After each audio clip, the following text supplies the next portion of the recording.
নারীর মন বুঝতে পারলে নেয়ামত, বুঝতে না পারলে কিয়ামত। ঠিক কিনা বলেন?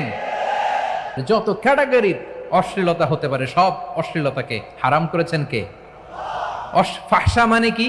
কথায়, কাজে, আচরণে, কমেন্ট, ফেসবুকের কমেন্টসে যত ধরনের নোংরামো আছে, যত ধরনের অশ্লীলতা আছে, এটাকে আরবিতে বলে ফাহশা। এটাকে কি বলে? রাব্বুল আলামিন বলেন, কুল ইন্নামা হারামা রাব্বিয়াল ফাওয়াহিশা মা যাহারা মিনহা ওয়া মা বাতান। ও নবী, আপনি বলে দেন, আমার রব প্রকাশ্য অপ্রকাশ্য, স্পষ্ট কিংবা অস্পষ্ট, দৃশ্যমান কিংবা অদৃশ্যমান সব অশ্লীলতাকে হারাম করেছেন। সব ধরনের অশ্লীলতা হারাম, সব ধরনের।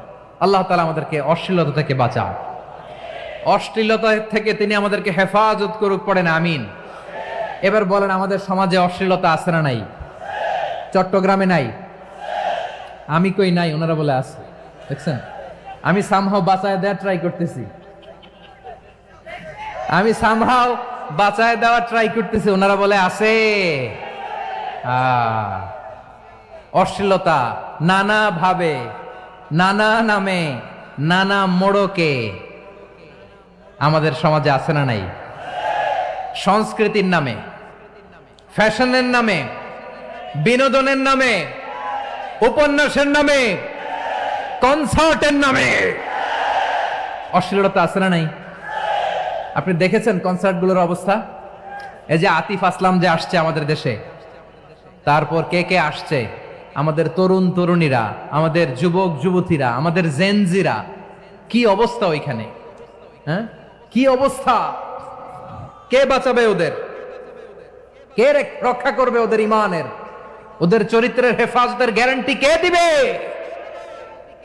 কনসার্টের নামে অশ্লীলতা আছে না নাই? ছেলে মেয়ে একে অপরকে জড়ায় ধরতেছে, একে অপরকে চুমো খাচ্ছে, প্রকাশ্যে, দিবালোকে, গণমানুষের সামনে। আল্লাহ তাআলা এই অশ্লীলতা থেকে আমাদেরকে বেঁচে থাকতে বলেছেন, বেঁচে থাকতে বলেছেন। রূপালী জগতের নামে অশ্লীলতা আছে না নাই? এই টার্মটা আপনারা জানেন না? রূপালী জগৎ কি জগৎ? আসলে কি রূপালী জগৎ না অন্ধকার জগৎ? আমার বোনেরা, আপনাদেরকে যে কি বলে তারা বুঝায়, রূপালী জগৎ শুনেই আপনি ভরকে যাবেন না। রূপালী জগতে যে নারী যত বেশি উলঙ্গ, সে নাকি তত বেশি সাহসী। জানেন, বলে এটা একটা সাহসী নারী, খুব সাহসী পদক্ষেপ তার। যত বেশি শরীর থেকে কাপড় নামাতে পারবে, যত বেশি বস্ত্রহীন হয়ে নিজেকে প্রেজেন্ট করতে পারবে, সে নাকি তত বেশি সাহসী। আমার চট্টলার ভাইয়েরা, শয়তানের প্রথমে এজেন্ডা ছিল বনি আদমকে বস্ত্রহীন করা। সে আদম এবং হাওয়া আলাইহিস সালামকে নিষিদ্ধ গাছের ফল খাইয়ে তাদেরকে বস্ত্রহীন করেছে। এই জামিনেও সে আমাদেরকে বস্ত্রহীন করতে চাইবে। এই রূপালী জগতের নামে তারা এটা করে। আমার প্রিয় বোনেরা, আপনি জানেন না আপনার দাম কত? ওরা আপনাদেরকে বিজ্ঞাপনের সস্তা পণ্য বানাতে চায়। ওরা আপনাদেরকে ওদের ভোগের লিপসার টুলস বানাতে চায়। ওরা আপনাদেরকে দিয়ে ওদের খায়েশ পূরণ করতে চায়। এটা আপনাদের জন্য মোটেও ডিগনিটি নয়, এটা আপনাদের জন্য সম্মান নয়। আপনার সম্মান শালীনতায়, আপনার সম্মান হেজাবে, আপনার সম্মান ভদ্রতায়, আপনার সম্মান আপনার ডিসেন্ট পোশাকে। পোশাক বলে দেয় এই নারীটা ভদ্র না অভদ্র। পোশাক বলে দেয় এই মেয়েটা কোন ঘরের মেয়ে। আওয়াজ করে বলেন ঠিক কিনা? আপনি জানেন না, আপনারা সস্তা পণ্য বানায়, ভোগের পণ্য, বিলবোর্ডে আপনাকে উলঙ্গ করে উপস্থাপন করে। এই অশ্লীলতার সাথে ইসলামের কোনো সম্পর্ক। এজন্য আল্লাহ বলেন, আমি অশ্লীলতাকে হারাম করেছি। অশ্লীলতাকে হারাম করার প্রথম কারণ হলো এর মাধ্যমে মানবতাকে অপমানিত করা হয়। কারণ মানুষের সম্মান মানুষের পোশাকে। মানুষ যখন পোশাকহীন হয়ে যায়, বস্ত্রহীন হয়ে যায়, তার সম্মান কমে যায়। ঠিক কিনা? অশ্লীলতাকে হারাম করার প্রথম কারণ হচ্ছে মানুষ মানুষকে অপমান করে। একটা নারী, সে তো সম্মানিত, নারী যে কত সম্মানিত নারীর এটা বুঝেই নাই। বিশ্বনবী বলেন, আর দুনিয়া কুল্লু হামাচা ওয়া খায়রু মাতাঈদ দুনিয়া আল মারআতুস সালিহা। আমার বোনেরা, 5টা প্যান্ডেলে আপনারা এলইডিতে আমার আলোচনা শুনছেন, আমি জানি। আপনাদের এই গর্ভ যে কত দামি আপনি জানেন না। আপনার পেট থেকেই আসবে আগামী দিনের সালাহুদ্দিন আল আইয়ুবী। আপনার পেট থেকেই আসবে অনাগত দিনের ইমাম মাহদী আল মুনতাযর। আপনার পেট থেকেই আসবে অনাগত দিনের ফয়সাল, ওয়াসিম, মুগ্ধ, আবু সাইদের মতো বীর যোদ্ধা।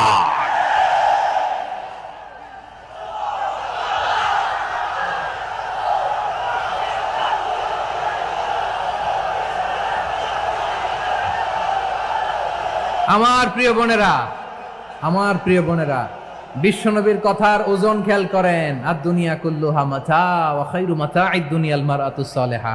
দুনিয়ার সবকিছুই অ্যাসেট, এর মধ্যে সবচেয়ে দামি অ্যাসেট নেককার নারী। আপনার গর্ভ যে কত দামি আপনি জানেন না। নিজের সময়টাকে কাজে লাগান, কোরআন পড়েন, সুন্নাহ পড়েন। আপনার অনেক দায়িত্ব ঘরে। You are the MD of your family. একটা family it's a very big institution. পরিবার একটা অনেক বড় প্রতিষ্ঠান। And you are the MD of your institution. আপনি এই পরিবারের MD, managing director of your family. এখানে আপনার কত দায়িত্ব। আপনি ছেলে মেয়েদেরকে তারবিয়া করবেন। আপনি আপনার স্বামীর জন্য ঘরটারে জান্নাতের নীর বানাবেন। আপনার জন্য জান্নাতের ডুপ্লেক্স বাড়ি ওইখানে তৈরি করে রাখবে কে? আপনি যে কত দামি আপনি জানেন না। নারীদেরকে আল্লাহ বানিয়েছেন উচ্চতর করে, নিম্নতর নয়। নারীদেরকে ছোট্ট জিনিস দিলে এটারে বড় করে দেয়। নারীদেরকে ভ্রূণ দিলে, শুক্রাণু দিলে নারী এটারে বাচ্চা হিসেবে উপহার দেয়, ঠিক কিনা? বিয়ের মাধ্যমে স্বামী যখন তার শুক্রাণু তার স্ত্রীকে উপহার দেয়, স্ত্রী রিটার্নে কি উপহার দেয়? ফুল ফর্ম বেবি, মানব সন্তান। দেখছেন, আপনি দিলেন একটুক, উনি দিছে বিশাল। আপনি যদি নারীকে বাজার এনে দেন, নারী এটাকে সুস্বাদু খাবারে রূপান্তর করে দেয়। আপনি তাকে একটা মুচকি হাসি দিয়ে দেন, সে তার কলিজা দিয়ে দেয়।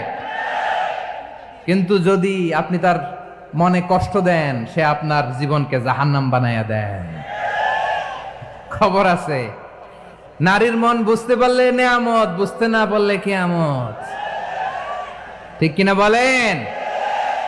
আমার প্রিয় বোনেরা, আপনি যে কত দামি আপনি জানেন না। জানেন না আপনি কত দামি, অনেক দামি আপনি।